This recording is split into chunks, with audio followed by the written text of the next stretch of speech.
আমাদেরকে গ্রেপ্তার করে জেলে নিয়ে যাচ্ছে। তাহলে পরে সংবিধান এবং মুক্তিযুদ্ধ এটা কোনটাই ইউনূস সাহেবের যে সরকার সে সময় নিরাপদ না। আরেকটা হচ্ছে যে আপনার সাম্প্রতিক সময় কিছুদিন আগে আপনার আ প্রথম আলো এবং ডেইলি স্টার অফিসে যে হামলা হয়েছে, হামলার নানা ধরন থাকে। যে আপনার অফিসে হামলা করেছে, বাইরে থেকে ইট-পাটকেল মেরেছে, কয়টা কাঁচ ভেঙে গিয়েছে, কিছু গাড়ি ভাঙচুর করেছে। প্রথম আলো ডেইলি স্টার দেখলে আপনি দেখবেন যে ভেতরে গিয়ে তাদের যে কাগজপত্র, তারপরে আসবাবপত্র সবকিছু বের করে জ্বালিয়ে পুড়িয়ে মানে একদম এই এই পত্রিকা দুটো একদম কালো অঙ্গার হয়ে গিয়েছে।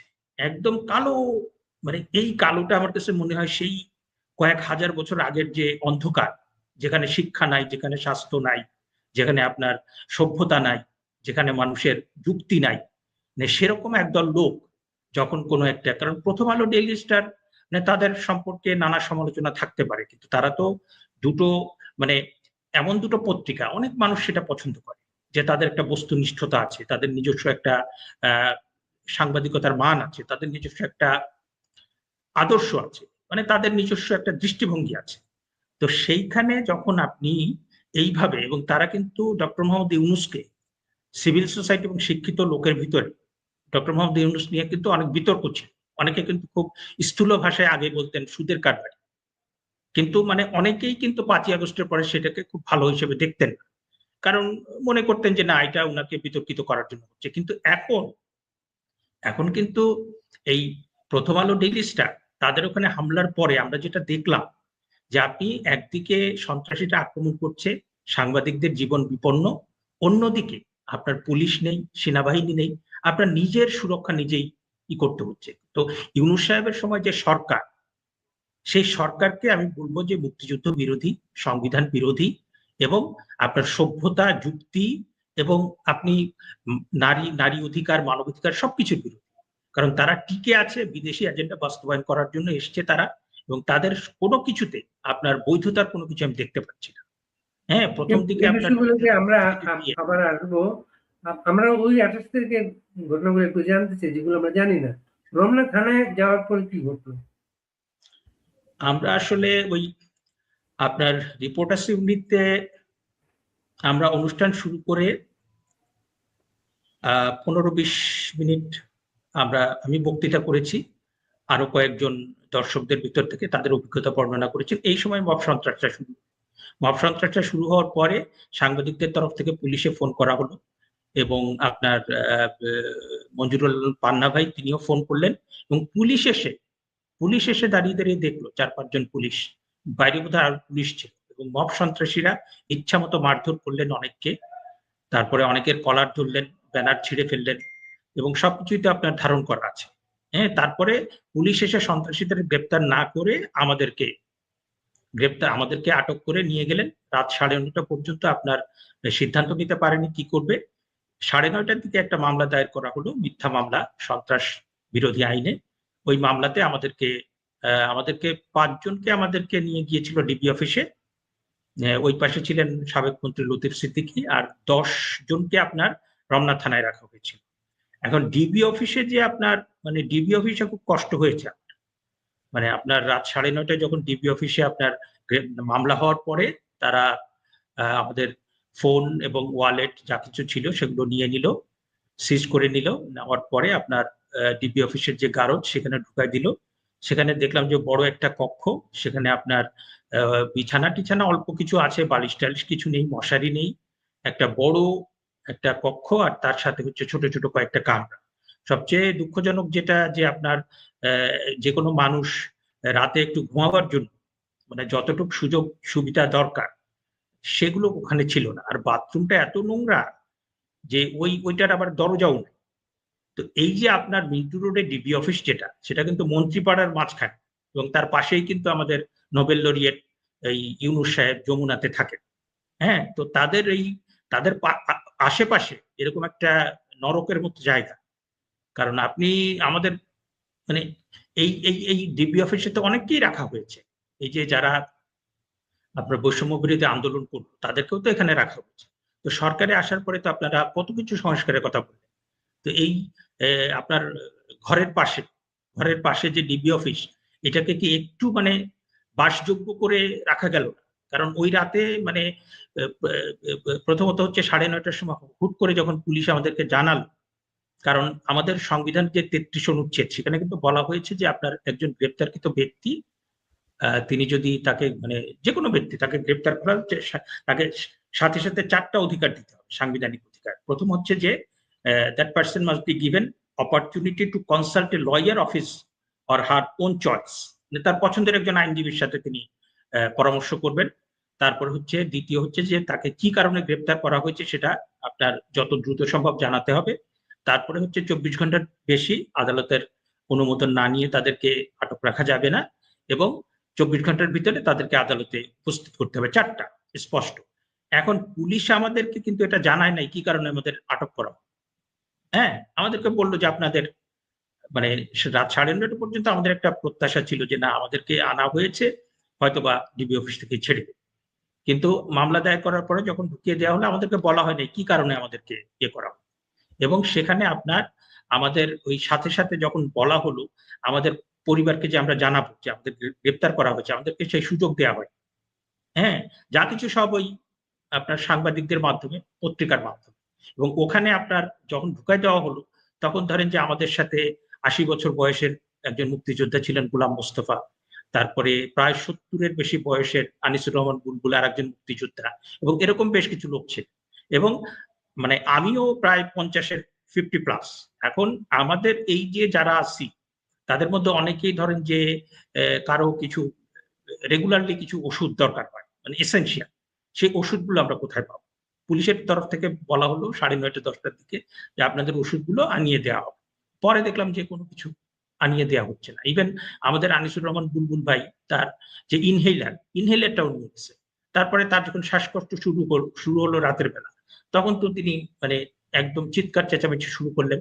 আমিও রাত 1টার সময় বললাম যে আমার ওষুধ তো আনিয়ে দিলেন, আমি তো এখন রাতে মানে যে অবস্থা তো ঘুমানোর মানে যে ওদের যে থাকার জায়গা সেটা তো খুব কি বলে যে একটা ফ্যান নাই, অত বড় একটা কক্ষ, কতগুলো মানুষ, তারপর বাথরুমের এই অবস্থা, তো আবার ওদিকে ওষুধও দিচ্ছেন না, তাহলে পরে তো একটাকে মানুষকে তো আপনি বিচারের আগেই তাকে শাস্তি দিয়ে দিচ্ছেন। হ্যাঁ, তারপরে পরের দিন আদালতের মাধ্যমে আমাদেরকে পাঠিয়ে দেওয়া হলো আপনার কেরানীগঞ্জ কেন্দ্রীয় কারাগার যেটা, সেখানে। আদালতে আপনার হাতে যখন সংবিধান আমরা দেখলাম, সেই যে হাত উঁচিয়ে আপনি আপনার অধিকারের কথা বলছিলেন, এই বিষয়টা কিভাবে আপনার ভেতরে আসলো তখন? আমি ধরেন যে আমার মধ্যে যেটা ইয়েতে ছিল, আমি যেটা বলেছি যে আপনার 27 আগস্ট রাতে যখন পান্না ভাই ফোন করে, তখন আমি যেটা বললাম যে ইউনূস সাহেবের তো কর্মকাণ্ডের মাধ্যমে এটা স্পষ্ট হলো যে তিনি আসলে রাজাকারদের প্রতিনিধি হিসেবে, আমি আরেকটা অনুষ্ঠানে বলেছি যে আপনার ডক্টর মোহাম্মদ ইউনূসকে আমি বলেছি রাজাকার ইনকারনেট, মানে রাজাকারদের অবতার। কারণ আপনি দেখবেন যে 1971 সালের পরে, মানে 1971 সালে যারা বাংলাদেশের বিরুদ্ধে সশস্ত্র মানে সহিংসতা করেছে, মানে বাংলাদেশ যেন রাষ্ট্র হিসেবে প্রতিষ্ঠিত হতে না পারে, সেই জন্য তারা শুধুমাত্র, আমি ব্যক্তিগতভাবে মনে করি যে কেউ যদি মনে করেন যে পাকিস্তানটা থাকাটা উচিত ছিল, কারণ পাকিস্তান ভেঙে গেলে পাকিস্তান রাষ্ট্রটা মানে পাকিস্তান ভেঙে যদি বাংলাদেশ হয় তাহলে পাকিস্তান রাষ্ট্রটা আপনার দুর্বল হয়ে যাবে। রাজনৈতিকভাবে কেউ সেটা মনে করতেই পারে, সেটাকে আমি মানে ব্যক্তিগতভাবে আমি সেটাকে দোষের কিছু দেখি। কিন্তু আপনার 25শে মার্চে যখন জেনোসাইড শুরু, তারপরে তো আপনাকে সিদ্ধান্ত নিতে হবে যে আপনি বাংলাদেশের পক্ষে থাকবেন কিনা। এবং আপনি যখন মানে বাংলাদেশ রাষ্ট্র হয়ে গেল, বাংলাদেশ রাষ্ট্র যখন মুক্তিযোদ্ধারা মুক্তিবাহিনী গঠন করলো, প্রথম সরকার গঠিত হয়ে গেল, সেসব তখন তো আর আপনার মানে আপনি যদি বাংলাদেশের পক্ষে থাকেন বাংলাদেশের পক্ষে থাকবেন, আপনি যদি পাকিস্তানের পক্ষে থাকেন পাকিস্তানের পক্ষে থাকবেন।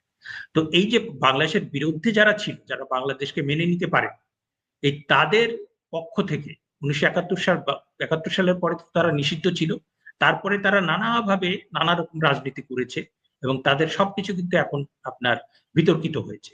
কখনো তারা বিএনপির ঘাড়ে চেপেছে, কখনো তারা গুপ্ত রাজনীতি করেছে, কখনো তারা মিডল ইস্টের মানে ওই পেট্রো ডলার নিয়ে তারা নানা রকম কর্মকাণ্ড করেছে।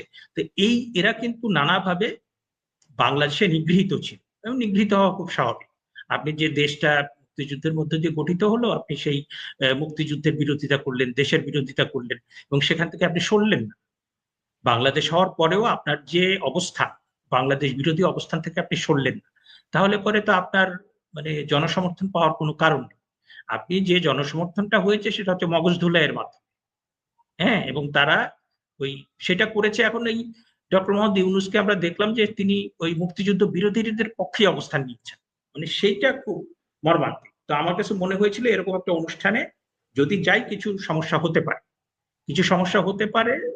তো আমি চিন্তা করেছি যে হয়তোবা গোয়েন্দা সংস্থার লোকজন এসে বলবে যে আপনাদের এই অনুষ্ঠান নিয়ে সমস্যা হতে পারে, অনুষ্ঠানটা বন্ধ করে দেন। তো আমি ওইটুক ভেবেছি। কিন্তু আপনার সাংবাদিকদের মানে প্রেস ক্লাবে কিংবা রিপোর্টার্স ইউনিটি মিলনায়তনে প্রকাশ্য দিবালোকে সন্ত্রাসীরা এসে এরকম সন্ত্রাস করবে। তারপরে আপনার আমাদের মতো যারা অধ্যাপক, তারপর সাংবাদিক, সাবেক সচিব, মুক্তিযোদ্ধা এদেরকে আপনার ওইভাবে ডিবিতে নিয়ে যাবে, তারপরে আদালতে উপস্থিত করে আমাদেরকে জেলখানায় প্রেরণ করবে। এইটা আমার মাথায় কখনো মানে সেইজন্য আমার কাছে মনে হচ্ছে এটা একটা নজিরবিহীন ঘটনা। এবং এইটা দিয়ে আমরা ইউনূস সরকারের যে চরিত্র মানে how do you assess the nature of the interim government led by doctor Muhammad Yunus, সেই জিনিসটা স্পষ্ট হবে। মানে কিছু, কিছু ঘটনা দিয়ে আপনি খুব স্পষ্টভাবে তার মানে এই সরকারের চরিত্রটা আপনি সেটাকে ক্যারেক্টারাইজ করতে পারবেন।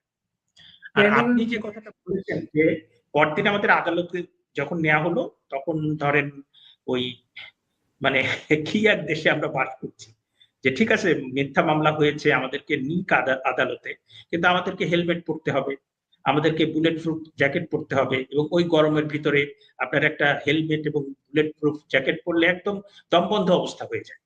হ্যাঁ, আপনি ধরেন যে যারা প্রফেশনাল ক্রিমিনাল, হার্ডেন ক্রিমিনাল, তাদেরকে আপনার ওগুলো পড়ায় নিরাপত্তার কারণ। কিন্তু আমাদেরকে যখন এই মানে অধ্যাপক, সাংবাদিক, মুক্তিযোদ্ধা, হ্যাঁ, এদেরকে যখন এইভাবে আপনি গোলাম মোস্তফা সাহেব পুরো সাদা পাজামা পাঞ্জাবি পরা ছিলেন।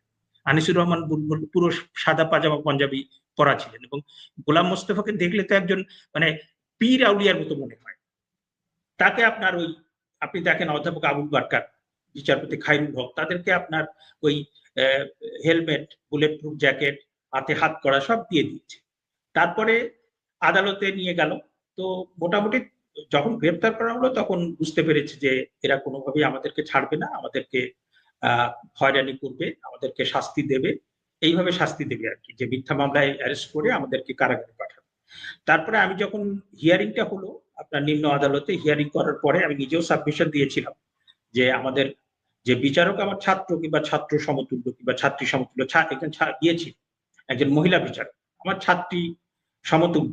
হ্যাঁ, কারণ আমি বললাম যে দেখেন মাননীয় আদালত, এই যে ৩৩ অনুচ্ছেদের ৪টা অধিকারের কথা বলা হয়েছে, তার ভিতরে ২টা অধিকার আমাদেরকে দেয়া হয়। কি কারণে আমাদের গ্রেপ্তার করা হলো সেটা পুলিশ আমাদেরকে জানায়। আর নাম্বার 2 হচ্ছে যে আমাদেরকে কোনো আইনজীবীর সাথে পরামর্শ করতে দেওয়া হয়। সুতরাং আমি বললাম যে এখনই আপনি মামলাটা খারিজ করে আমাদেরকে মুক্তি দিয়ে দেন। তো এটা তো ধরেন লতিফ সিদ্দিকী যে কথাটা বললেন খুব ক্লাসিক, যে আমি এই আদালতের কাছে জামিন প্রার্থনা করব না, কারণ আমি জানি এই আদালতের হাত পা বাঁধা, তারা কি করবে, আমি তাদের কাছে জামিন পিটিশন করবই। তো সেটাই হলো। তারপরে যখন হিয়ারিংটা শেষ হয়ে গেল, তারপরে আমরা যখন বেরিয়ে আমাদেরকে কারাগারে পাঠাবে, তখন দেখলাম যে পান্না ভাইয়ের হাতে হাত পড়া। হ্যাঁ, আমরা যখন ডিবি অফিস থেকে আসি, হাত পড়াটা আমাদেরকে দেয়। আমি, লতিফ সিদ্দিকী, পান্না ভাই আর ৩ জন মুক্তিযোদ্ধা, ৫ জনকে হাত পড়া দেয় নাই, বাকি সবাইকে হাত পড়া দিয়েছে। তো আমি পরে দেখলাম যে আপনার আদালত থেকে নামার পরে পান্না ভাইয়ের হাতে হাত করা, এবং পান্না ভাই তখন হাত করাটা উঠিয়ে তিনি বললেন যে আপনারা দেখেন যে ইউনূস সাহেব যে ভিন্ন মতের স্বাধীনতার কথা বলে এসেছিলেন, যে মানুষের সাংবাদিকদের, গণমাধ্যমের স্বাধীনতার কথা বলেছিলেন, মানবাধিকারের কথা বলেছিলেন। তো আপনার ইউনূসের সরকারের সময় আপনি দেখেন সাংবাদিকতার কি অবস্থা। উনার সেই শেকল মানে হাতে হাত মানে ২ হাতে যে আপনার হাত করা, সেটার মাধ্যমে তিনি প্রতীকী একটা অর্থ তৈরি করলেন যে ইউনূস সাহেবের সময়ে সাংবাদিকতা এবং বিভিন্নভাবে ধরেন যে অনেকেই তো এই ভয়ের কারণে সেলফ সেন্সরশিপ হয়ে গেছে, যে অনেকেই নিজে থেকেই কথা বলছে না। আর যারা কথা বলছে তারা মোটামুটি নিশ্চিত যে তাদের উপর মব হতে পারে কিংবা তাদেরকে মিথ্যা মামলায় গ্রেপ্তার করে জেলে পাঠাতে পারে। সেই ভয় নিয়েই সবাই আপনার কাজ করছে দেশে বিদেশে। বিদেশে তো আর আপনি আপনার ওই আপনি ভয় যে নাই। সাবমিশন দিলেন কোর্টে, কোর্ট কিছু বলেছিল তখন? না, কোর্ট আসলে আমার কাছে একটা সময় মনে হয়েছিল যে কোর্ট খুব নার্ভাস। মানে ধরেন কত আমার যতটুকু মনে পড়ে ওই আদালতের বিচারক ৩৫, ৩০, ৩৫, ৩২, ৩৫ বছরের একজন নারী। হ্যাঁ? আমাদের কোন ঢাকা বিশ্ববিদ্যালয়, রাজশাহী বিশ্ববিদ্যালয়, চট্টগ্রাম বিশ্ববিদ্যালয় এ সমস্ত বিশ্ববিদ্যালয় থেকে পাশ করে উনি বিচারক হয়েছেন। সম্ভবত আমার যতটুকু মনে হয় যে তো আমার সরাসরি ছাত্রী কিংবা আপনার ধরেন যে ছাত্রী সমতুল্য।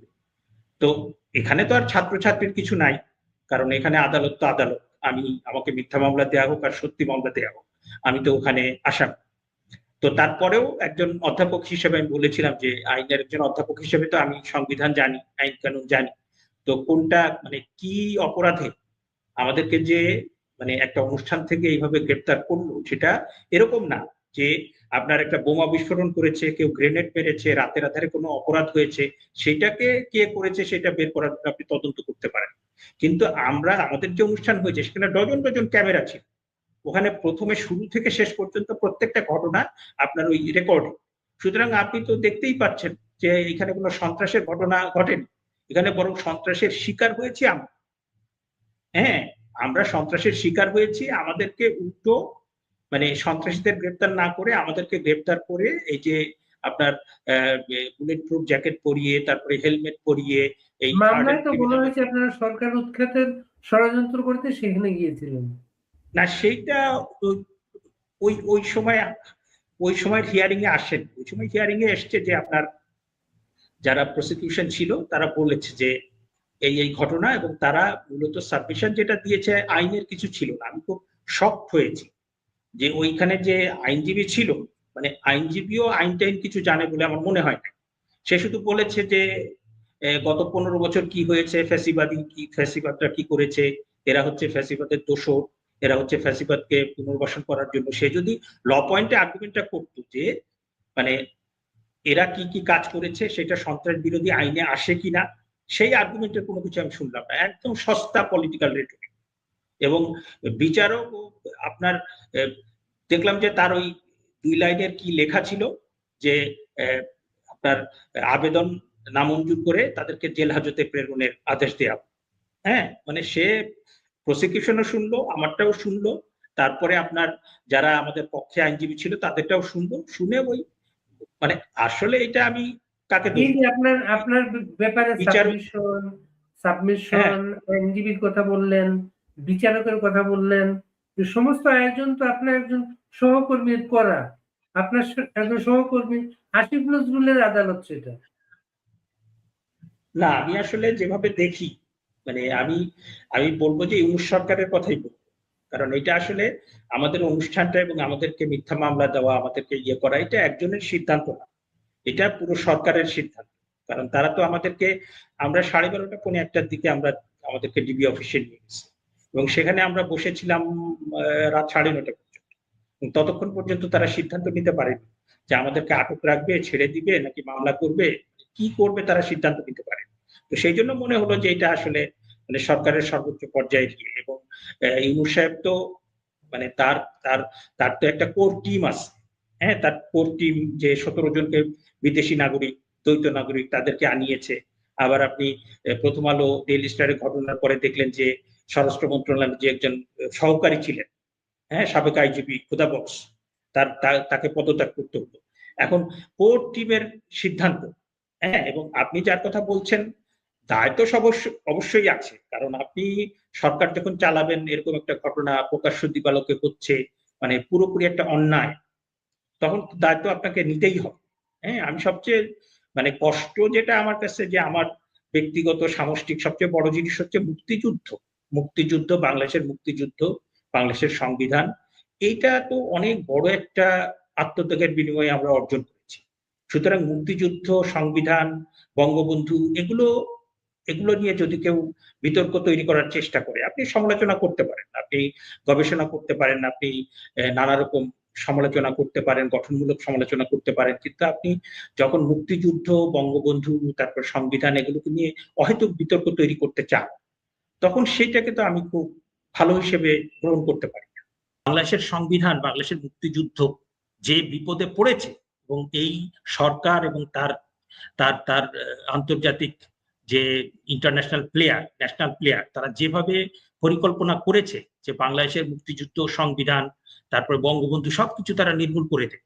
হ্যাঁ, আমার কাছে মনে হলো যে একটা বার্তা বোধহয় দেয়া দরকার যে এই ৩০ লক্ষ শহীদের বিনিময়ে যে সংবিধান এবং আপনার ৫ লক্ষ মা বোনের যে সম্ভ্রম, তার বিনিময়ে যে আপনার সংবিধান এবং কত কত মানুষের কত আত্মত্যাগ, সেই যে আপনার তার বিনিময়ে আমরা যে সংবিধান পেয়েছি সেটাকে আপনার মানে কবর দিয়ে দেওয়ার যে প্রচেষ্টা তারা শুরু করেছেন, সেটা কোনোভাবেই এটা মানে সম্ভব হবে না। এবং আল্লাহ পাকই আমাদের মানে বিষয়টা হচ্ছে যে আমার কাছে যেটা মনে হয় যে আপনি ইতিহাস, মুক্তিযুদ্ধের ইতিহাসটা যদি দেখেন, আপনি দেখবেন যে এইখানে সবাই ইয়ে করেছে, মানে হিন্দু, মুসলিম, বৌদ্ধ, খ্রিস্টান, যারা মুসলমান তারা নামাজ পড়ে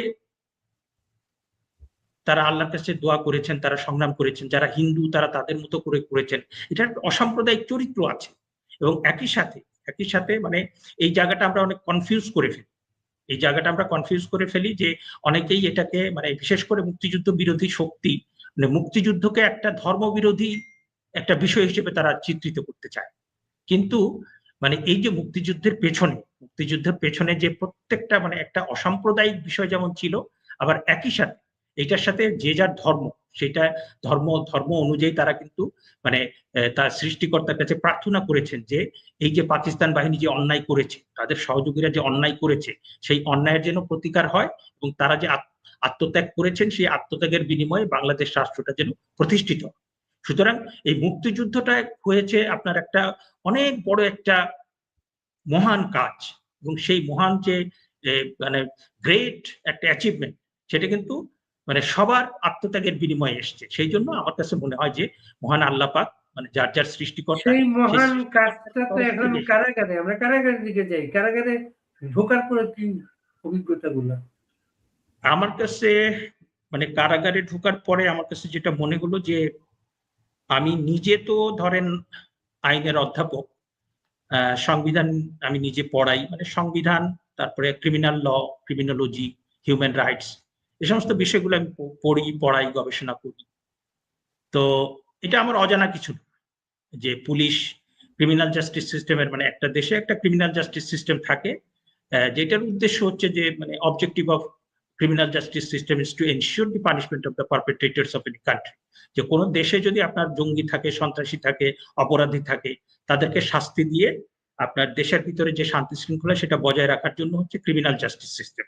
এখন এই ক্রিমিনাল জাস্টিস সিস্টেমের 4টা কম্পোনেন্ট থাকে, একটা হচ্ছে পুলিশ, একটা হচ্ছে ক্রিমিনাল কোর্ট, একটা হচ্ছে যে আপনার প্রসিকিউশন, আর একটা হচ্ছে প্রিজন। হ্যাঁ, তো প্রিজনটা আমাদের এখানে ক্রিমিনাল জাস্টিস সিস্টেমটা পুরোটাই ওই ব্রিটিশ আমলে যেটা করা হয়েছে সেটাই কিন্তু এখনো বিদ্যমান। এবং আপনার জেলখানার কথা যখন আমরা বলি, এটা হচ্ছে যে আপনার মানে মার্জিনালাইজড অফ দ্য মার্জিনালাইজড, প্রান্তিকেরও প্রান্তিক। মানে আপনি দেখবেন যে বাংলাদেশের ভেতরে যে আপনি যদি বলেন যে শিক্ষা, তারপরে স্বাস্থ্য, তারপরে যোগাযোগ ব্যবস্থা, অনেক কিছুর অনেক উন্নতি হয়েছে, কিন্তু জেলখানাটা কিন্তু ওই আপনার তার যে অবকাঠামো, তার যে সুযোগ সুবিধা, তার যে চিকিৎসা, তার যে খাবার দাবার ব্যবস্থা, সেইটা কিন্তু খুব বেশি বদলায়। শুধুমাত্র গত সরকারের সময় আপনার 2টো নতুন কারাগার হয়েছে। আপনার ঢাকা, পুরান ঢাকাতে যে সেন্ট্রাল জেলটা ছিল মানে কেন্দ্রীয় কারাগার, ওইটা কেরানীগঞ্জে নতুন করে করা হয়েছে অনেক জায়গার উপরে। আপনার আগে যেটা ছোট ছিল সেটা বড় হয়েছে, কিন্তু আমার কাছে ভিতরে যে সুযোগ সুবিধা সেটাকে খুব বেশি মানে সন্তোষজনক মনে হয়। আর কারাগার বিষয়ে আমার যেটা মনে হয় যে আপনার আমাদের এখানে কারাগার বললেই আমরা মনে করি যে খুব খারাপ একটা জায়গা, সেখানে আসলেই খারাপ জায়গা।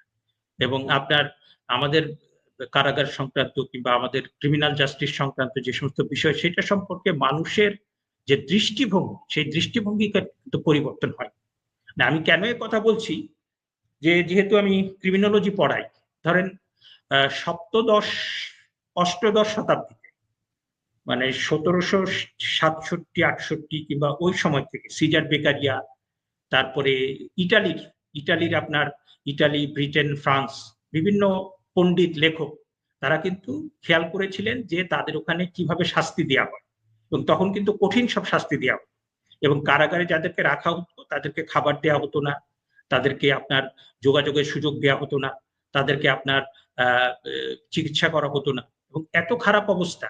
ওইটা দেখে কিন্তু তারা মানে অনেক লেখালেখি করেছেন যে কারাদণ্ড কিরকম হবে, কারা ব্যবস্থা কিরকম হবে, শাস্তি কিরকম হবে। এবং আজকে আপনি সারা পৃথিবীতে ক্রিমিনাল জাস্টিস সিস্টেম, মানে একটা দেশের ফৌজদারি ন্যায় বিচার ব্যবস্থা কিরকম হবে, তার পুলিশ কিরকম হবে, তার কারা ব্যবস্থা কিরকম হবে, তার ফৌজদারি আদালত কিরকম হবে, সেটা কিন্তু অনেক বিবর্তিত হয়েছে। এখন কিন্তু একটা সময় আমাদের এখানে পেনাল কোড যেটা হয়েছে 1860, তখন ফিলোসফি ছিল যে অপরাধের যে সমস্যা, এই সমস্যাটা সমাধান করতে হবে শাস্তি দিয়ে। এখন কিন্তু সেই জায়গায় পৃথিবী নেই। এখন কিন্তু যে আপনার একটা জায়গায় যে পেনোলজি ছিল, পানিশমেন্ট ছিল, that has been shifted from penology to correction.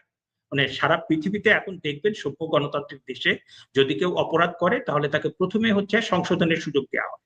কিন্তু আমাদের এখানে মানে আপনি সত্য মিথ্যা যাই করেন, আপনাকে গ্রেপ্তার করা হলে ওই কারাগারে নিয়ে আপনাকে আটক করা হবে। এবং কারাগারের ভেতরে যেটা হচ্ছে যে আপনি মানে একটা কারাগারের ভেতরে যখন কারাবন্দী, তার যে থাকার ব্যবস্থা, তার যে খাওয়ার ব্যবস্থা, তার যে যোগাযোগ, তার যে চিকিৎসা, সেটা যদি আপনি তাকে মানে প্রোভাইড না করেন, তাহলে পরে কিন্তু পরিস্থিতি খুব নটোরিয়াস হয়ে যায়। হ্যাঁ, তো আমাদের এখানে আসলে এই দৃষ্টিভঙ্গির পরিবর্তন হয়। আমরা এখনো মনে করি এই আমাদের যে আপনার কারাগার ব্যবস্থা যে আরো ভালো হওয়া উচিত, এটা কিন্তু আমরা এখনো আমাদের দৃষ্টিভঙ্গির মধ্যে আসে। তারপরে আমাদের যে দণ্ড ব্যবস্থা, বন্দি তো অনেক বন্দির সাথেও তো আপনার সেখানে কথা হয়েছে, ওদের স্টোরি গুলা টাচ করতো আপনাকে, তাই তো? মানে ধরেন আমি আমাকে ডিভিশন দিয়েছিল, কিন্তু ডিভিশন দেওয়ার পরেও আপনাকে কয়দিন পর ডিভিশন দেন? জি, সাথে সাথে কি ডিভিশন দেওয়া হয় না কয়েকদিন পর? না, ওর সাথে সাথেই ওরা ইয়ে করে। আমাদের ওই মামলাটা নিয়ে অনেক ইয়ে হয়েছে, তো আপনার পত্র-পত্রিকায় এসছে, ইউটিউবে প্রচার হয়েছে, তারপরে সরকারি সর্বোচ্চ পর্যায়ে তারা সিদ্ধান্ত নিয়েছে, যার প্রেক্ষিতে এটা আগে থেকেই আপনি অধ্যাপক বিশ্ববিদ্যালয়ের অধ্যাপক বলে ডিভিশন পেয়েছেন, পান না সাংবাদিক বলে সে তো পায়নি সেটা। এখন আপনি ওই আইনটা সংশোধন করেন নাই, কারণ আপনার যে মানে এইখানে মানে এই ডিভিশন নিয়ে কথা বললেও তো আর এক আলোচনা চলে আসবে। হ্যাঁ, যাই হোক, ওই আপনার ডিভিশন পাওয়ার পরেও আপনার আমি যেখানে ছিলাম সেখানে গিয়ে আমি মানে যেটা দেখলাম যে আপনার ওখানকার যে মানে থাকার ব্যবস্থা মোটামুটি, কারণ একটা রুমে 3 জনকে রাখছে তারা। হ্যাঁ, একটা রুমে 3 জনকে রাখছে। আমি 1 নম্বর রুমে ছিলাম। আমি গিয়ে দেখলাম অধ্যাপক ডক্টর কালিমুল্লাহ, নাজমুল হাসান কালিমুল্লাহ স্যার। তারপরে কয়েকদিন পরে আনা হলো সাবেক সিনিয়র সচিব আবু আলম শহীদ খান। তারপরে আনা হলো সাবেক পরিকল্পনা সচিব ভুইয়া শফিক। আপনার ওখানে যেটা মানে আমাদের ভবনটার নাম হচ্ছে চম্পাকলি। তো চারতলা ভবন, প্রত্যেকটা তলায় 3-4টা করে আপনার রুম, প্রত্যেকটা রুমে 3 জন করে। তো 3 জন করে রাখছে।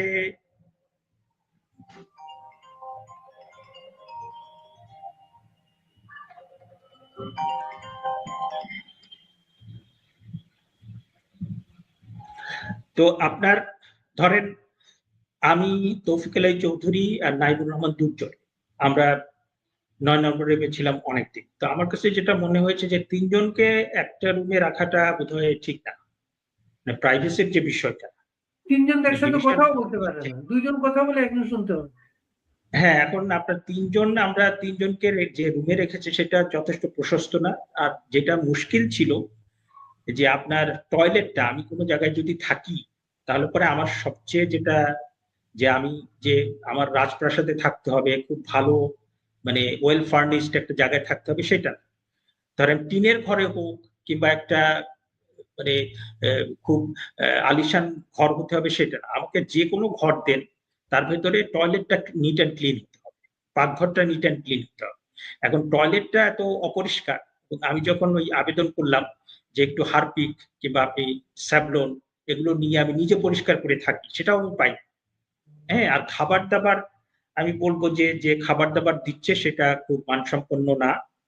আর সবচেয়ে মুশকিল যেটা হচ্ছে আপনার আহ, একটা হচ্ছে চিকিৎসা।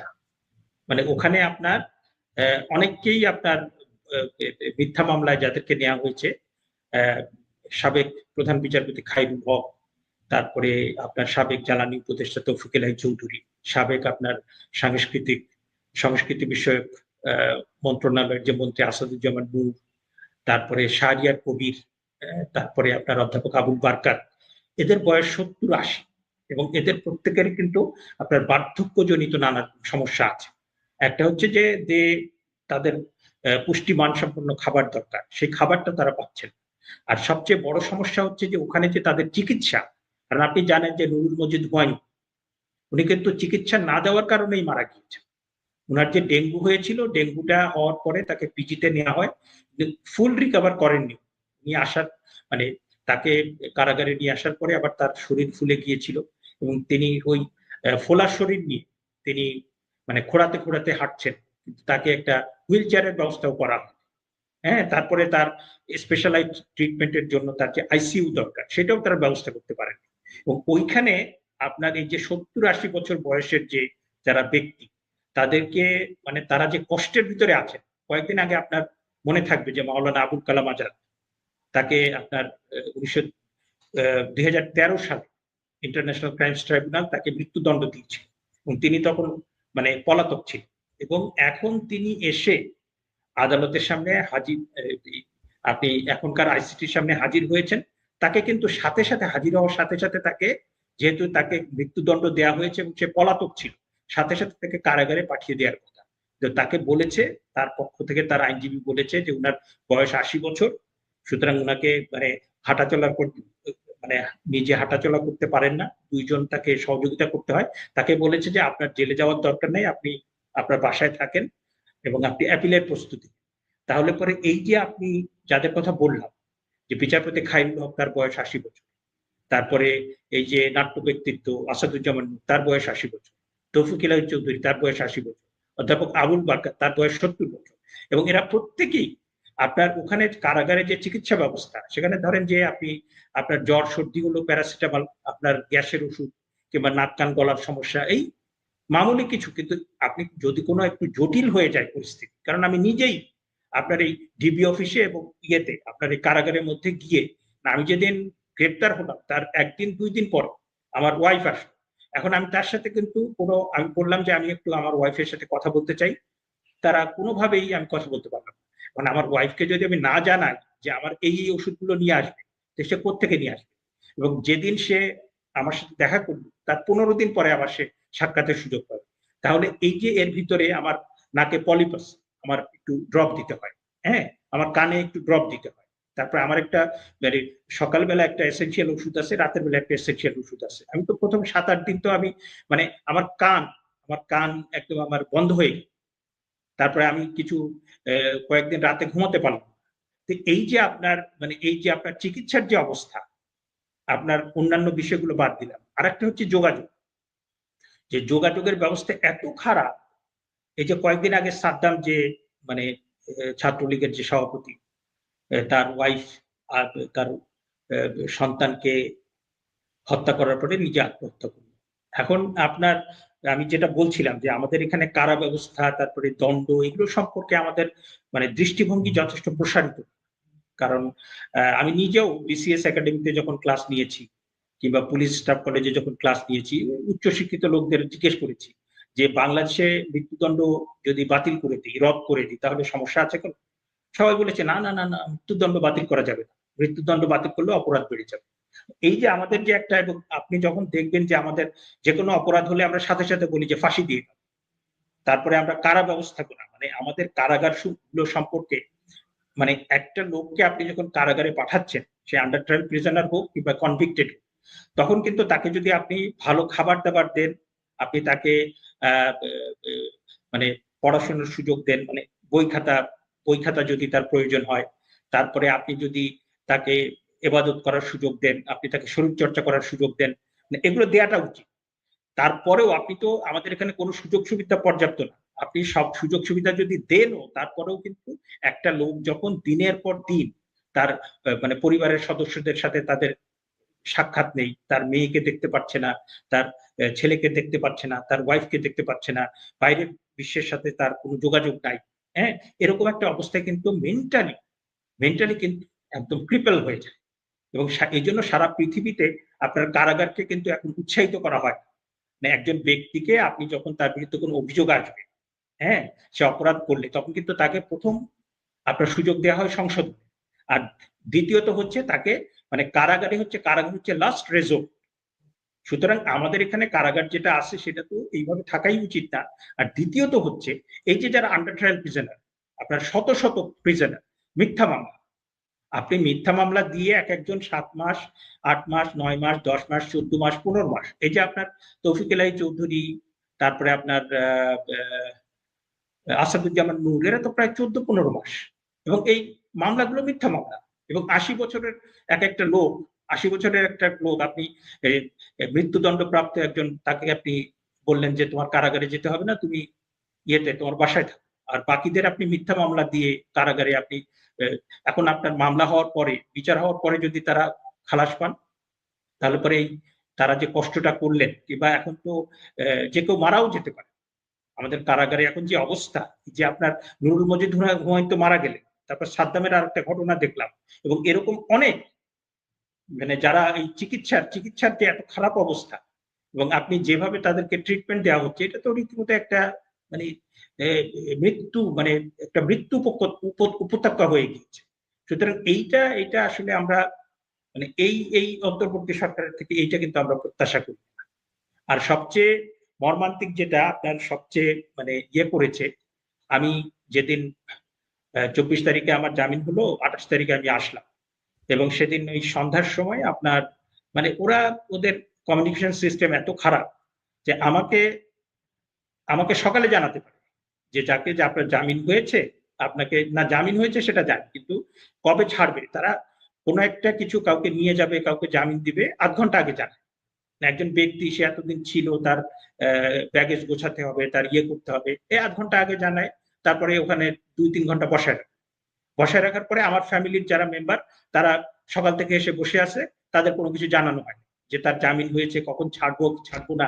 মানে এই যে আপনার এই যে অব্যবস্থাপনা এবং হয়রানি, এটার কোনো মা বাপ নাই। তারপরে আমার কি করলো, ব্যাগ তল্লাশি করলো, সবকিছু তল্লাশি করে আমার 2টো ডায়েরি, ওই ডায়েরিতে আমার স্মৃতিকথা লিখেছি, কিছু কবিতা লিখেছি, আমি কিছু ইম্পর্টেন্ট নোটস লিখেছি, ওইটা রেখে দিল।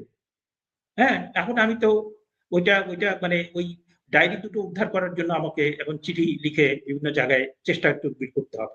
এবং আমি পরে দেখলাম যে আমাদের এখানে তো ডায়েরি অনেকেই লিখেছেন। বঙ্গবন্ধুর 3টা বই, আপনার অসমাপ্ত আত্মজীবনী, কারাগারের রোজ নামচা, এবং আমার দেখা নয়াচি, 3টাই তো কারাগারে বসে লেখা। জওহরলাল নেহেরু, উনি যে আপনার glimpses of the world history, কারাগারে বসে লিখেছেন। তারপরে আপনার নেলসন ম্যান্ডেলা, তার যে জেলখানা থেকে লেখা, এবং এরকম অসংখ্য বই আছে। এখন আমি মানে নেলসন ম্যান্ডেলা, বঙ্গবন্ধু, তারপরে নেহেরু, এরা তো অনেক বড় পাপের মানুষ এবং পণ্ডিত। আমি সামান্য একজন অধ্যাপক, লেখালেখি করি, আমার বইও আছে, পত্রিকাতেও লিখি, কিন্তু আমার ডায়েরি তো তা রেখে দিতে পারে না। হ্যাঁ, এখন এই ইউনূস সরকারের সময় আমার ডায়েরি লেখার স্বাধীনতাও নেই।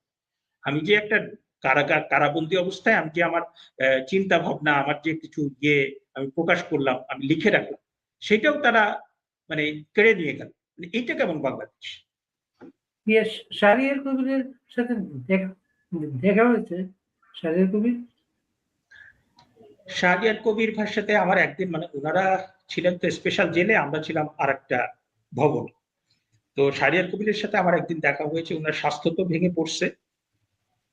আর ওনার সাথে একদিন ওই আপনার যখন আমি জেল গেটে, আমার ওয়াইফ এসেছিল দেখা করার জন্য, ওনাদের আবার ভার্চুয়াল কোর্ট, মানে আগে তো ওই যে আপনার কোনো সময় আপনার সরাসরি আদালতে নিয়ে যায়, আর কখনো ভার্চুয়াল কোর্ট, যেটা মানে ওই আদালতের কারাগারের যেটা আপনার গেটে ওদের যে অফিস, এই অফিসে ওখানে কোর্টের যেদিন হিয়ারিং থাকে, ওখানে একটা আপনার বড় একটা মনিটর আছে, ওখানে আপনার সংযুক্ত করে যারা মানে ওই মামলার যারা আসামি অভিযুক্ত, তাদেরকে ওখানে নিয়ে বসায়, হিয়ারিংটা হয়, তারপরে আবার যার মানে কক্ষে মানে স্পেশাল জেল কিংবা চম্পাকুলি কিংবা ধানসিঁড়ি যেটাই হোক সেখানে গিয়ে দিয়ে আসে।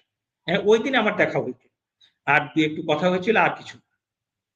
এমনি সাধারণ বন্দী যারা রাজনৈতিক কারণে ছাত্রলীগের ছেলে মেয়ে ওদের সাথে কথা হতো? না, আমরা আসলে আমাদের যে ভবনটা ছিল চারদিক দিয়ে আপনার একটু বাগানের মতো আছে, আর চারদিক দিয়ে দেয়াল দেওয়া, ওইটার বাইরে যাওয়ার কোনো সুযোগ নাই। তবে সেলগুলোর অবস্থা খুবই খারাপ। আমাদের একজন ঢাকা বিশ্ববিদ্যালয়ের একজন শিক্ষক তিনি এসেছিলেন, তাকে মব করে গ্রেপ্তার করে তার বিরুদ্ধে কি সমস্ত সেক্সুয়াল হ্যারাসমেন্টের অভিযোগ। তো তিনি যে সেলের কথা বললেন, ওই আপনার 15, 20, 25 জন, মানে তারা মাদকাসক্ত। ওখানে আসলে যেটা হয়েছে যে আছে অনেক খারাপও ইয়ে আছে। আর আপনি মাদকাসক্ত হোক কিংবা আপনার আহ, আহ, একদম ভবঘুরে হোক কিংবা ছিনতাইকারী হোক, আপনি তো সংশোধন করতে চাইবেন, কারণ সারা পৃথিবীতে এখন যে আপনার ফিলসফি অফ পানিশমেন্ট এবং ক্রিমিনাল জাস্টিস সিস্টেমের যে পুরো ব্যবস্থা যেমন তার যে অস্ট্রেলিয়াতে philosophy, কোনো কারাগারের নাম কিন্তু কারাগার না, এসব হচ্ছে কারেকশন সেন্টার, হ্যাঁ, সবগুলোর তারা নাম সেটা কারেকশন বলেও, সেন্টার। তারা লিখে রাখে সুন্দর করে, কারাগারে লিখেও রাখে যে আমরা মানে সংশোধন করব, আমরা সবাই মিলে মিলেমিশে থাকবো, কিন্তু ওইটা ওই মানে কাগজে লেখাই শুধু, কিন্তু ভেতরের অবস্থা খুবই খারাপ। মানে এটার যে খাবার দাবার, এটার যে পরিবেশ, মানে আপনি, আমি যেহেতু ক্রিমিনোলজি পড়াই, আপনাকে মানে খুব ইন্টারেস্টিং একটা বিষয় শেয়ার করতে পারি, যে আপনার 1990 সালে আপনার ইউকের মতো জায়গাতে, ওখানে একটা কম ওরা করেছিল যে কারাগারের কি অবস্থা সেটা জানার জন্য একটা হোয়াইট পেপার করেছিল। হ্যাঁ, হোয়াইট পেপারের আপনার একটা জায়গায় লেখা ছিল যে prison is an prison is important instrument or uh, instrument to make bad people worse। মানে এটার ভাষ্যটা হচ্ছে এরকম যে আপনি কারাগার হচ্ছে এমন একটা জায়গা যেখানে খারাপ লোক আরো খারাপ হয়। মানে মানে একটা অপরাধী আরো মানে বড় অপরাধীতে পরিণত হয়। কারাগারের ভিতরে আপনার যে মানে যে ব্যবস্থা, আপনি যেখানে সংশোধন হওয়ার কথা সেখানে কিন্তু সংশোধন হয় না, বরং আপনার ওই একটা ছোট অপরাধী আর বড় অপরাধীতে পরিণত হয়। মানে অধিকাংশ ক্ষেত্রে এটা সত্যি। এবং সেইটার জন্য মানে একটা কারাগারের ভিতরে সারা পৃথিবীতে তো আপনার ধরেন কয়েকশো বছর ধরে আপনার শাস্তির প্রধান যে ইনস্ট্রুমেন্ট সেটা হচ্ছে কারাগার। এবং সেই কারাগারগুলোতে সারা পৃথিবীতেই দেখা গিয়েছে যে ওভার ক্রাউডিং, মানে মানে কারাগারের ধারণ ক্ষমতা 3000, 10,000 মানুষ সেখানে বসবাস করে। কারাগারের যে খাবার দাবার, কারাগারের যে থাকার ব্যবস্থা, কারাগারের যে যোগাযোগ ব্যবস্থা, মানসিক, তারপরে কারাগারে থাকলে মানুষের উপর যে মেন্টাল প্রেশার হয়, হ্যাঁ, এই সমস্ত কারণে এখন সারা পৃথিবীতে সভ্য গণতান্ত্রিক দেশে কারাগারকে কিন্তু উৎসাহিত করা হচ্ছে। বলা হচ্ছে যে একদম নটোরিয়াস ক্রিমিনাল যারা, এবং এটা শাস্তির হচ্ছে একদম, it should be used as a last resort. আপনাকে প্রথমেই একজন মানে অপরাধ করলে আপনি তাকে শাস্তি দেবেন না কিংবা তাকে কারাগারে নিয়ে যাবেন, ধাপে ধাপে বিভিন্ন পর্যায়ে অতিক্রম করে যাকে, সেটা আসলে অন্য জিনিস। মানে prison system, criminal justice system, criminology, philosophy, মানে এইটা বাংলাদেশ এটা অনেক থেকে অনেক দূরে। আপনি দেখবেন যে বাংলাদেশের ক্রিমিনাল জাস্টিস সিস্টেম, এটার যে মূল আইনগুলো, পেনাল কোড 1860, সিআরপিসি মানে ক্রিমিনাল প্রসিডিউর কোড 1898, তারপর পুলিশ অ্যাক্ট 1861, সব ওই ব্রিটিশ আমলে করা। আপনার এই আইন প্রতিষ্ঠান সবকিছু, এবং তাদের ফিলোসফিটাও ছিল তখন, মূল ফিলোসফি ছিল যে ক্রিমিনাল জাস্টিস সিস্টেমের যে একটা একটা সমাজের ভিতরে যে অপরাধ থাকে, একটা সমাজের ভিতরে যে সন্ত্রাস থাকে, একটা সমাজের ভিতরে যে সমস্ত অপরাধ বিষয়ক সমস্যা থাকে সেটা সমাধান করার জন্য আপনার যে যে মানে সমাধানটা সেটা বলেছে পানিশমেন্ট। পানিশমেন্ট, যারা অপরাধ করে, যারা সন্ত্রাস করে, যারা জঙ্গি, তাদেরকে পানিশমেন্ট দিয়ে আপনি এই সমস্যার সমাধান করতে পারবেন। তো এখনকার পৃথিবীতে কিন্তু সেটা বলে না, শুধুমাত্র পানিশমেন্ট দিয়ে না, আপনার পানিশমেন্টের সাথে সাথে কারেকশন, পানিশমেন্টের সাথে সাথে ট্রিটমেন্ট। কারণ আপনি ধরেন যে একটা লোক যে বেকারত্বের কারণে অপরাধ করছে, তাকে যদি আপনি মানে বেকারত্বের কারণে যদি কেউ চুরি ডাকাতি করে, আপনি তাকে 2 বছর কারাদণ্ড দিয়ে তাকে কারাগারে পাঠিয়ে দিলেন, সে তো কারাগার থেকে বেরিয়ে আবার অপরাধ। সুতরাং এই এই এই যে যাকে আপনি পানিশমেন্ট দিলেন তাকে একটা চাকরি দিতে হবে, সে চাকরি দিলে কিন্তু আর অপরাধটা করবে না।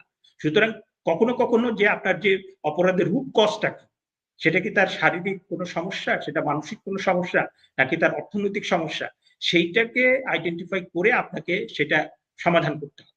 এখন আমরা তো বাংলাদেশের সবকিছুতে আমাদের মানে বিভিন্ন ক্ষেত্রে আমাদের আমাদের প্রতিষ্ঠানগুলো আমরা অনেক অনেক সভ্য জগৎ থেকে অনেক দূর, এবং সবচেয়ে বেশি দূরে আমরা এই ক্রিমিনাল জাস্টিস সিস্টেম এবং কারাগার ব্যবস্থায়, এবং তার ভেতরে আবার ইউনূস সরকার এসছে, মানে তারা এইটাকে মানে কারাগারকে তারা বানিয়ে ফেলেছে একটা জাহান্নাম। হ্যাঁ, জাহান্নাম বানিয়ে ফেলেছে, এবং এই ফাঁসিবাদের দোষক যারা ধরেন যে আসলে যারা টাকা পাচার করেছে, যারা দুর্নীতি করেছে, যাদের কর্মকাণ্ডের জন্য মানুষের ক্ষতি হয়েছে, সরকারের ক্ষতি হয়েছে, তাদের বিচার করেন। আমার কোনো, কিন্তু আপনি তো অনেক নিরপরাধ মানুষ, আসাদুজ্জামান নূর, মানে এই যে লেজেন্ডারি ব্যক্তিত্ব, হ্যাঁ, তৌফিক ইলাহি চৌধুরী, বিচারপতি খায়রুল হকের অপরাধ, মানে তিনি যে রায় দিয়েছেন সেটার সমালোচনা আমিও করি, কিন্তু সেটার জন্য কি আপনি তাকে হত্যা মামলা দিয়েছেন? তিনি কি হত্যা করেছেন? আপনি একজন সাবেক প্রধান বিচারপতি, আপনি রায়টাকে আপনি সমালোচনা করেন, নিন্দা করেন, আপনি সেটাকে সংশোধন করার জন্য আপনি সেটা রিভিউ করেন। আপনি তাকে একটা মিথ্যা মামলা দিয়ে ৮০ বছরের একটা লোক, আপনি তাকে নিয়ে গেলেন এবং তার হাতে হাত কড়া পরিয়ে আপনি আদালতে নিয়ে গেলেন। তো হাত কড়া তো পুরো বিচার বিভাগের উপর পড়ে গেল, এবং আপনি যে নজির স্থাপন করলেন, এটা ভবিষ্যতে তো সবাই এটার ভিকটিম হবে। আপনি আজকে মানে এই যে আইন কানুন সবকিছু বাদ দিয়ে আপনি হাবিবুল্লাহ আউয়ালকে, অধ্যাপক আবুল বারকাতকে, আসাদুজ্জামান নূরকে, এরকম অনেক মানুষ, হ্যাঁ, যারা যার ক্ষেত্রে দশকের পর দশক মানে তারা যে কন্ট্রিবিউট করেছেন সেটা মানে মানে পাহাড় সমান, এবং সেটা আমাদের বাংলাদেশকে অনেক এগিয়ে দিয়েছে, তাদেরকে আপনি মিথ্যা মামলায় গ্রেপ্তার করে, এবং এরকম শত শত মানুষ তাদেরকে আপনি ফ্যাসিবাদের দোষর আখ্যা দিয়ে আপনি তাদেরকে হয়রানি করছেন, তাদেরকে আপনি মানে এত কষ্ট পাচ্ছে, অনেকে তো মানসিক ভাবে, তারপর শারীরিক ভাবে ভেঙে পড়ছে। হ্যাঁ, সুতরাং এইটা তো মানে এটা কোনোভাবেই কাম্য ছিল না। এই যে হ্যারাসমেন্ট গুলা, বেআইনি কর্মকাণ্ড, আপনি যেটা ভিকটিম, কোন একজন, আমার তো দৃষ্টান্ত নাই। ভিকটিম হওয়ার পরে লোকটা জামিনে বেরিয়ে আসার পরে এই বেআইনি কর্মকাণ্ডের জন্য গভর্নমেন্টের উপরে মামলা করবে, এবং দৃষ্টান্ত তো আমাদের নাই। আপনি কি চিন্তা করেন সেটা? না, এখন ধরেন যে বাংলাদেশটা এখন কিসের উপর চলছে, আমি মানে ইউনূস সরকারের মানে বৈধতা কোথায়, তাদের সমর্থন কোথায়, তারা কিভাবে দেশ চালাচ্ছে, এটা একটা $1 মিলিয়ন কোশ্চেন। হ্যাঁ, কারণ আপনি বাংলাদেশে ধরেন আমি কিংবা আমার মতো লোকজন তো কিছুই না, মানে প্রথম আলো, ডেইলি স্টার, তারা দুটো পত্রিকা কয়েক দশক ধরে তারা তারা সাংবাদিকতার তো ক্ষেত্রে, আক্রান্ত হবার পর বলেছে সরকারের ভাবমূর্তি ক্ষতিগ্রস্ত করার জন্য এই কাজ করা হয়েছে। এখন আপনার মানে প্রথম আলো, ডেইলি স্টার, তারা তো রীতিমতো সিভিল সোসাইটির গার্জিয়ান, তাই না? তারাই ঠিক করে কারা সিভিল সোসাইটি, তারা ঠিক করে যে তত্ত্বাবধায়ক সরকারের উপদেষ্টা কারা হবে। হ্যাঁ, তারা ঠিক করে যে মানে অনেক কিছুই তারা পলিসি মেক করে, কিন্তু ইউনূস সরকার এবং ইউনূস সাহেবকে ইউনূস সাহেব বানানোর জন্য তাদের কৃতিত্ব আছে। প্রথম আলো, ডেইলি স্টার যেভাবে তাকে ফেরেশতা বানিয়েছে, আমরা তো মনে করেছি ইউনূস সাহেব একজন ফেরেশতা, তো 5ই আগস্টের পরে দেখলাম যে ইউনূস সাহেব তো ফেরেশতা না, ইউনূস সাহেব তো একটা শয়তান, মানে নিকৃষ্টতম একটা শয়তান। এবং তার সময় আমাদের নিরাপত্তা কোনো কিছুই নাই। আমি ডেইলি স্টার, প্রথম আলোর উদাহরণ দেই এই জন্য যে তারাই তো অনেক কিছু করেছে। হ্যাঁ, এই সরকারকে আনার পেছনে তো তাদের একটা বড় ভূমিকা আছে, কিন্তু তারা যখন আক্রান্ত হলো, এবং সেই আক্রান্তটা, সেই তাদের ওখানে যে আক্রমণটা হলো, সেটা এরকম না যে কেউ একজন এসে ঢিল ছুঁড়ে চলে গেল, কিংবা একটু স্লোগান দিল, কিংবা ভয় দেখালো, কিংবা আপনার আক্রমণের তো অনেক ধরন থাকে, যে শুধুমাত্র একটু সিঁড়িতে এসে আপনার হুমকি দিল, কিংবা কাঁচ ভেঙে ফেললো, কিংবা গাড়িতে আগুন লাগিয়ে দিল, তো সেটা তো না, আপনার একদম মানে সেটাকে আগুন দিয়ে কয়লা করে ফেলেছে। হ্যাঁ, এবং এবং প্রথম আলো আগুন দেওয়ার 40 মিনিট পরে ডেইলি স্টারে আগুন দেওয়া হয়। এবং আপনি এটা ঘোষণা দিয়ে, কোন দেশে আমরা বাস করছি যে আপনাকে ঘোষণা দিয়ে যে আজকে 32 নম্বর ভাঙা হবে, আজকে প্রথম আলোতে আগুন দেওয়া হবে, আজকে ডেইলি স্টারে আগুন দেওয়া হবে, আজকে ছায়ানটে হামলা করা হবে, আপনাকে ঘোষণা দিয়ে, এবং সেখানে পুলিশ নেই, সেখানে সেনাবাহিনী নেই, সেখানে আপনি মানে ওখানে সাংবাদিকরা তো ছাদে উঠে তারা ইয়ানফসি করছে, এবং তারা নিচে নামলে তাদেরকে মব সন্ত্রাসীরা আক্রমণ করবে, আর ওদিকে মানে তাদের মানে কি একটা অবস্থা চিন্তা করে, যে আপনার নিজের নিরাপত্তা নিজেই নিশ্চিত করতে হচ্ছে। এবং আমি যে এখানে কথা বলছি, এখানে তো আল্লাহ পাক ছাড়া আমাকে আর কেউ সুরক্ষা দিতে পারে না। এমন একটা দেশে আমরা বাস করছি। এইটা তো আসলে মানে খুব দুর্ভাগ্যজনক। এবং আমরা আশা করি যে মানে সবাই মিলে এখন দোয়া করি আর কি, যে বাংলাদেশটা যে আপনি দোয়া মুক্তিযুদ্ধের করবেন, ভিতর আপনার থেকে মামলা করবেন না, এই তো? হ্যাঁ, দোয়া করবেন কিন্তু সরকার বিরুদ্ধে মামলা করবেন না, এই তো? মামলা, মামলা কার কাছে করবো? মানে আমি মামলা করব যে মানে এখানে মামলা যে করব, কোন আদালত নেবে বলে? হ্যাঁ, কোন আদালত মামলা নেবে? এবং এটা তো এইটা এটা রেকর্ডেড থাকুক, যদি কেউ এটা না মানে রেকর্ডেড থাকুক সেটা। কোন আদালত মামলা নেবে আমাকে বলেন আপনি। আপনি যে মামলা করতে যাবেন, আপনি ঘর থেকে বেরোনোর পরে আপনি নিরাপদ? না আপনি অস্ট্রেলিয়া থেকে বসে প্রোগ্রাম করছেন আর আমি এখানে বসে কথা বলছি। মানে আমাদের দেশটা তো এখন আপনাকে, আপনি যদি বরং আপনার, অনেকে বলেন যে কারাগার অনেক সেফ। আপনি যদি বাইরে থাকলে আপনাকে আপনার বাড়ির উপরে একটা মব সন্ত্রাস হতে পারে, আপনার অফিস মব এসে ভেঙে দিতে পারে, আপনার কারখানা মব এসে চালিয়ে দিতে পারে। আর যদি আপনি সেটা না হয়, পুলিশ এসে আপনাকে গ্রেপ্তার করে আপনাকে কারাগারে পাঠিয়ে দেবে। হ্যাঁ, কারাগারে পাঠালে তো মব সন্ত্রাস থেকে আপনি নিরাপদ। হ্যাঁ, এখন ডক্টর ইউনূসের সরকারের এটাও একটা বৈশিষ্ট্য, যেখানে মানে মুক্ত সমাজের চেয়ে কারাগার বেশি নিরাপদ। হ্যাঁ, আবার কারাগারেও আপনার আপনি যে পুরো নিরাপদ তা না। কারাগারে আপনি যদি মানে ওই তারা যে আপনার যে খাবার দিচ্ছে সেটা খেয়ে যদি আপনি বেঁচে থাকতে পারেন ভালো, তারা যে চিকিৎসা দিচ্ছে সেটা যদি আপনার জন্য সাফিসিয়েন্ট না হয়, তাহলে পরে ওই যে আপনার চিকিৎসার অবস্থা তো আমি নিজেই দেখে এসেছি।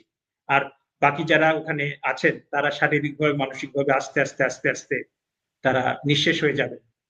হ্যাঁ, তো এরকম একটা অবস্থা আর কি তৈরি করা হয়েছে। একজন লিখেছেন আপনার উদ্দেশ্যে, আপনি যদি ঢাবির শিক্ষক আসিফ নজরুলের মতো কখনো আইনমন্ত্রীর দায়িত্ব পান, তাহলে এই অসঙ্গতিগুলো কিভাবে ঠিক করবেন? আমার কাছে যেটা মনে হয় যে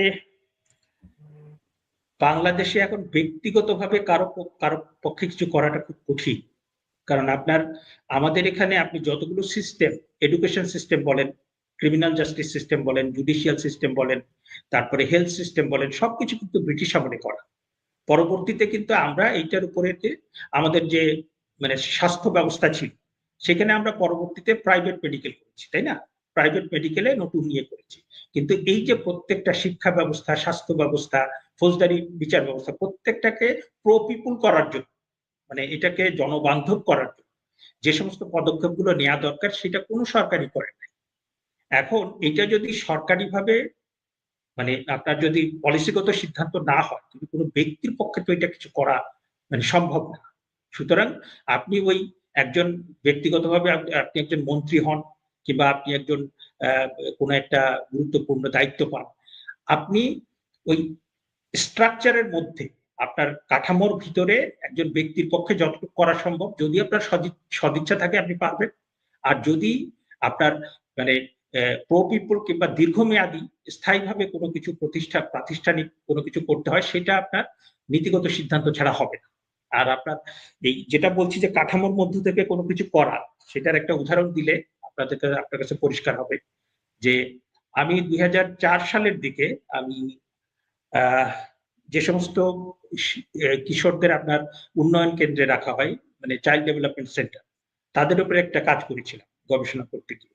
তখন আমি দেখলাম যে একজন ডিসি সাহেব ছিলেন, ওনার নামটা আমি ভুলে গেছি। তো উনি যখন ওই ঢাকাতে ছিলেন, ঢাকাতে উনি বোধহয় ডিসি ছিলেন না, উনি অন্য একটা মানে অ্যাডমিন ক্যাডারের একজন কর্মকর্তা ছিলেন। তখন তিনি কি করতেন যে তার অফিস ৫টায় যখন শেষ হতো, তখন তিনি ওই ইয়ে করতেন, কারাগারে চলে যেতেন।